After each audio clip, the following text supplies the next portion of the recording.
സ്വകാര്യ ബസ്സിൽ സ്കൂൾ വിദ്യാർത്ഥിനിക്ക് നേരെ കണ്ടക്ടറുടെ അതിക്രമം. വിദ്യാർത്ഥിനിയുടെ ബസ്സിൽ വെച്ച് അപമര്യാദയായി പെരുമാറിയ കണ്ടക്ടറെ വിദ്യാർത്ഥിനിയുടെ സഹോദരനും സുഹൃത്തുക്കളും ചേർന്ന് പിടികൂടി പോലീസിൽ ഏൽപ്പിച്ചു.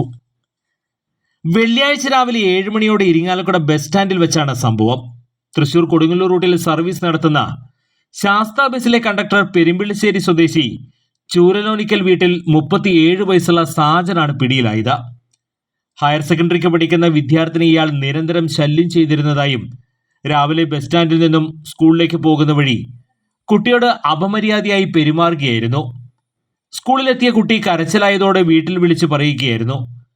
കൊടുങ്ങല്ലൂരിൽ നിന്നും വരികയായിരുന്ന ബസ്സിൽ പെൺകുട്ടിയുടെ സഹോദരനും സുഹൃത്തുക്കളും കയറുകയും ടാണാവിൽ വെച്ച് മറ്റ് യാത്രക്കാരെ ഇറക്കിയ ശേഷം ബസ് പോലീസ് സ്റ്റേഷനിലേക്ക് എടുപ്പിക്കുകയും ഇയാളെ പോലീസിൽ ഏൽപ്പിക്കുകയും ചെയ്തു.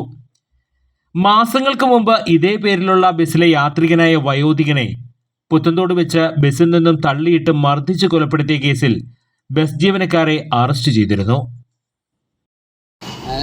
രാവിലെ സ്കൂളിൽ പോകുന്ന ടൈമിലാണ് ശാസ്ത്രത്തെ കണ്ടക്ടർ എന്നും പൂ കൊടുക്കാറുണ്ടെന്നൊക്കെ പറയുന്നുണ്ടായിരുന്നു. വീട്ടിൽ വന്നിട്ട് അപ്പോൾ പൂ വാങ്ങിയിട്ടില്ലെങ്കിൽ മടിയിലിട്ട് കൊടുക്കുക, അങ്ങനെയൊക്കെയാണ് ചെയ്യണം. അതല്ല പിന്നെ ഇവൻ ഈ ബസ്സിൽ കയറി പെങ്ങളതിന് പൈസയും വാങ്ങില്ല, അങ്ങനത്തെ ഒരു സ്കീം ഉണ്ടായിരുന്നു. പിന്നെ ഇവൻ്റെ ഇതെന്ന് പറഞ്ഞു കഴിഞ്ഞാൽ ഇന്ന് രാവിലെ പെങ്ങൾ ബസ്സിൽ കയറിയപ്പോൾ പൂ കൊടുത്തു. ബസ്സിലാണെന്ന് വെച്ചാൽ ആരും ഉണ്ടായിരുന്നില്ല പെങ്ങൾ പറഞ്ഞു.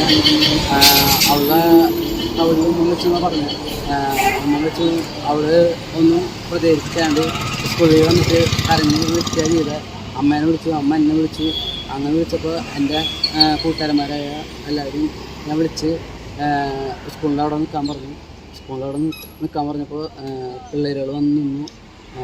അങ്ങനെ ഒരു 5:45 അവനെ പിടിച്ചിട്ട് സ്റ്റേഷനിലേക്ക് എത്തിക്കുന്നു. ഇതിപ്പോൾ വേറെ പെൺപിള്ളേർക്ക് ഇനി വരാണ്ടിരിക്കാൻ വേണ്ടിയിട്ടാണ് ഞങ്ങൾ ഇതേപോലെ ചെയ്യുന്നത്. ഇതിപ്പോൾ എല്ലാ പെങ്ങന്മാരും നമുക്ക് ഒരേപോലെ